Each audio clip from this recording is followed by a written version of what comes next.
আজকে কিন্তু আমার পুচকু ভাইয়ের মুখে প্রসাদ ছিল, আর সেইখানে কিন্তু আমরা সবাই চলে গেছিলাম সকালবেলায় বেরিয়ে। তো আমি, বাবা, মা, ঠাম্মাও খেয়েছিল এবং ওখানে গিয়ে কয়েকটা ভিডিও শ্যুট করে নিলাম, যে ভিডিওটা তোমাদের কাছে অলরেডি আমি পাবলিশ করে দিয়েছি। তো তারপরে এইদিকে দেখো এখানে খাবারের অ্যারেঞ্জমেন্ট, কী কী খাবার আছে এখানে। পোলাও এবং আলুর দম। এটা খাবার বললে ভুলে বেটে, কিন্তু ঠাকুরের প্রসাদ, ঠিক আছে? তো প্রসাদকে কখনই খাবার বলা উচিত নয়। মানে খাবার অবশ্যই খাবার, বাট সেটা প্রসাদ। প্রসাদ জিনিসটা আরও অনেক বেশি পবিত্র, ঠিক আছে? তো এখানে দেখো আমি রয়েছে, আর আজকে আমার ভিডিওতে কিন্তু তোমরা আমাকে অনেক কম দেখতে পাবে। আজকে আমার ভিডিওটা কিন্তু মেন তোমরা যাকে দেখতে পাবে সেটা হচ্ছে মামি এবং ভাই, কারণ আজকে অনুষ্ঠানটা কিন্তু ভাইকে উদ্দেশ্য করে, এবং আজকে কিন্তু ভাই আমাদের অনুষ্ঠানের নায়ক। তো মামি এবং ভাইকে কিন্তু আজকে তোমরা এবং সবাইকেই দেখতে পাবে, কম বেশি আমি সবাইকেই দেখানোর চেষ্টা করেছি। আমি কাউকেই আন্ডার রেটেড করে ভিডিও করতে মানে চাই না, আমি সবাইকেই কম বেশি দেখানোর চেষ্টা করি, বা আমার ভিডিওতে কম বেশি সবাইকেই নিয়ে করার চেষ্টা করি, কারণ আমাদের সবাইকেই তোমরা সমান পরিমাণ ভালোবাসো। কাউকে হয়তো একটু কম, কাউকে হয়তো একটু বেশি হতে পারে, বাট আমি চেষ্টা করি সবাইকেই আমার ভিডিওতে রাখার। তো সেই মতো কিন্তু আমি দেখো আমি সবাইকেই রাখি। তো তাও স্পেশালি আমি আজকে একটু ক্যামেরার পেছনেই ছিলাম, আমি আজকে কিন্তু একটু মামিকে, ভাইকে, এদেরকেই বেশি ফোকাসে রাখছি ভিডিওটা। তো যাই হোক, সে সমস্ত কথা বাদ দাও।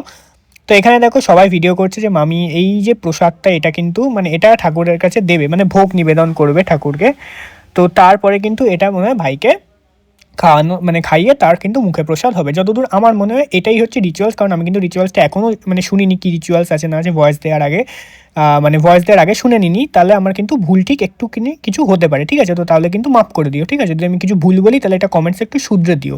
অনেকে তো নেগেটিভ কমেন্ট করতে ছাড়ো না, বেকার বেকার নেগেটিভ কমেন্ট করবে, বলবো অশিক্ষিত ছেলে, মূর্খ ছেলে, সেই সমস্ত না বলে আমাকে একটু এটা মানে শিখিয়ে দিও, ঠিক আছে? আমি তো তোমাদেরই একজন, মানে তোমাদেরই তো ছেলের বয়সী, তোমরা যারা আমাকে এই ধরনের কথাবার্তা বলে, এই ধরনের কমেন্টস করো, আমি তো ম্যাক্সিমাম তাদের কারোর ছেলের বয়স, কারোর নাতির বয়সী, কারোর ভাই, কারোর দাদা, তো তারাই কমেন্টস করো। তো তোমরা বেকার বেকার আমাকে এই সমস্ত কমেন্টস না করে তোমরা আমাকে একটু শিখিয়েও তো দিতে পারো।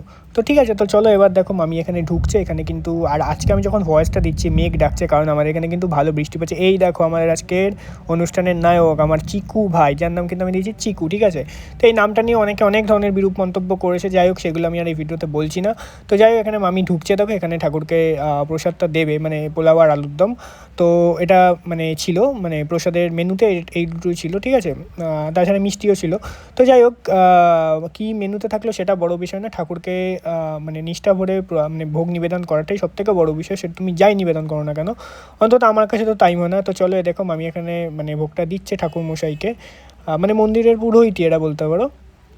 তো তারা সেটা ঠাকুরের কাছে নিবেদন করা হচ্ছে।